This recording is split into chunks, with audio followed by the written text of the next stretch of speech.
GetUp and NITV are heading out to Amoonguna, a community not far from Alice Springs. It was originally established as a government reserve in 1960.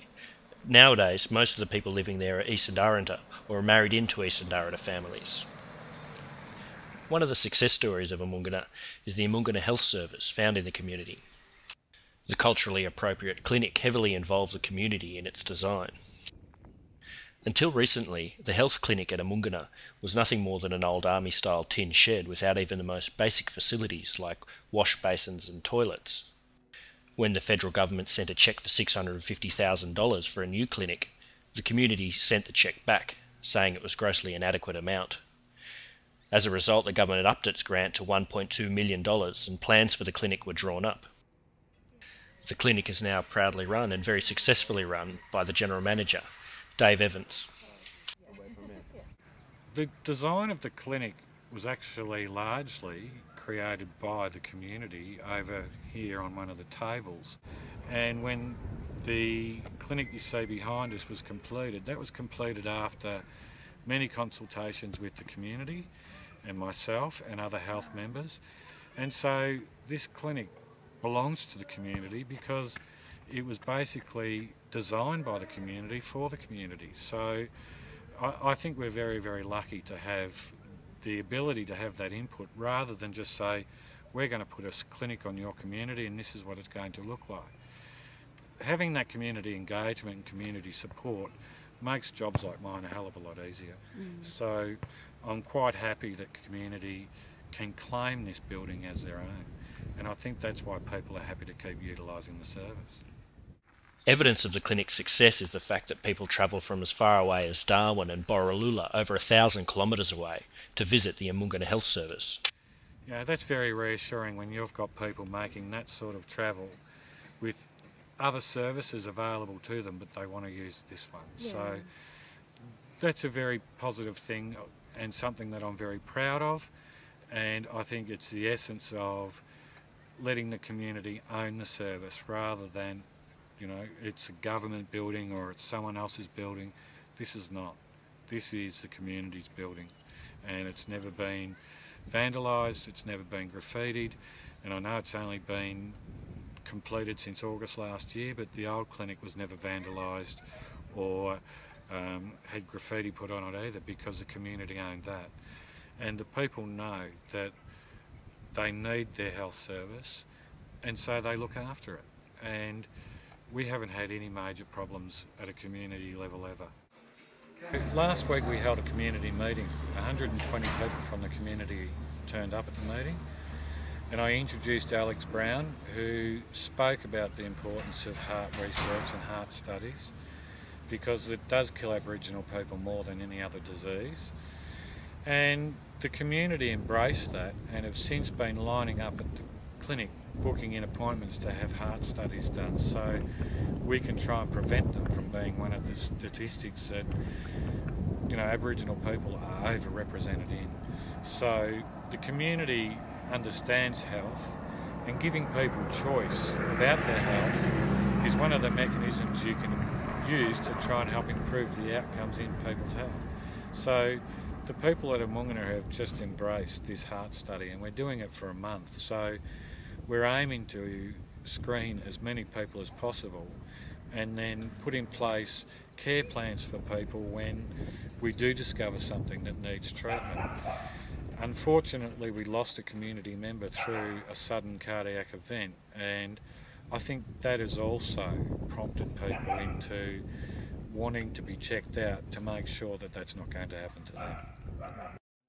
Alex Brown is a doctor who's been doing a lot of work in indigenous communities to close a 17-year life expectancy gap. At the moment, that involves quite an ambitious cardiology program where people in indigenous communities are screened for early warning signs. My work has always been around understanding what drives the big gap between Aboriginal people and non-Aboriginal people, particularly in life expectancy. And the biggest cause of that is heart disease. In combination with heart disease, kidney disease and diabetes, together they account for almost 75% of the gap in life expectancy between Aboriginal people and non-Aboriginal Australians. So it's clear what our target is. We're currently undertaking, just begun, Amoonguna is the first community we started working with really the first study of its kind, looking at comprehensive cardiovascular assessments in 500 Aboriginal people across Central Australia.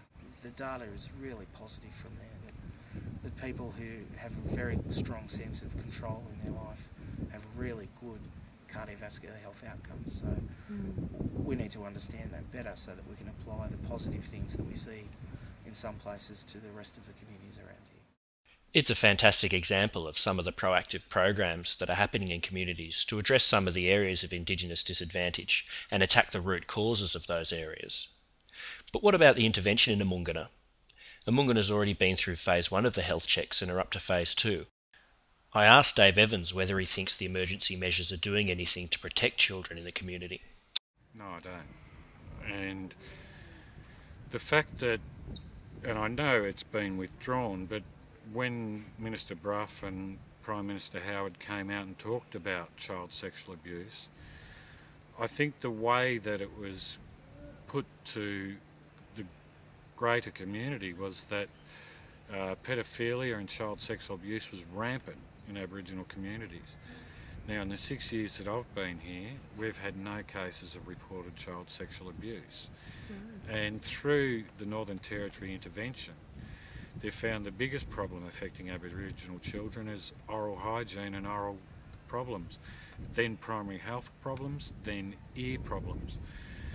Child sexual abuse is 0.5%. Now, based on the evidence that Minister Brough and the Prime Minister, then Prime Minister John Howard were using, were indicating that 50% of Aboriginal children have been sexually abused. Well, that's just been totally destroyed. However, 0.5% is still too many. There were multiple responses. Mine personally, mine professionally, mine as an Aboriginal bloke, and mine as a citizen of this country. When it was released, the idea that there would be a stormtrooper approach to child sexual abuse, there was a collective sigh of grief across the country, I think. We had young blokes from all around our contacts saying, you know, I'm not an abuser. I mean, what is going on? I look after my kids. I've grown them up really well as best I can. I've got a job. I do everything right. What else can I do? So there was this immense sense of hurt that really occurred, the way in which it was done particularly. The original thought was that every child would have a compulsory check, and that these compulsory checks would be checking for child sexual abuse. From a medical perspective, this was completely intolerable. There was no evidence to suggest that the sorts of investigations that they were intending would actually identify child sexual abuse. In fact, there were many commentators who said that doing any sort of assessment that would highlight child sexual abuse would be a form of abuse in its own right. So you can imagine, as a medical community, we were quite freaked out about it. There's the other elements of the intervention which were supposedly supporting the reduction of child sexual abuse that really were impossible in people's minds to link. The permit system stuff, the land rights, the land tenure issues, taking over the administration of all communities and their governance systems was problematic. The way in which signs were put up, and the banning of pornography and grog, the welfare quarantining. I mean, all of the arguments for why these things had to be done were about engaging Aboriginal people in mainstream, but the whole reality of it is they've just brought in all these measures that actually disengage people from mainstream. Income management's the classic. How do our Aboriginal people get more engaged with real economies? It's not by you controlling every penny that they get and saying that they're bad people. So there are all these paradoxes that were at play, and we were desperately concerned with the long-term impact as medical professionals and as Aboriginal people that this intervention would have. We're very concerned about the long-term mental health impacts. I mentioned before this issue of control. It's not just important to Aboriginal people because they fought for it for forever. It's important for a reason, and it's important because having control is good for you, it's good for your family, it's good for the way in which you live your life, it's good for the next generation of kids. Having all of that stripped away is actually counterproductive.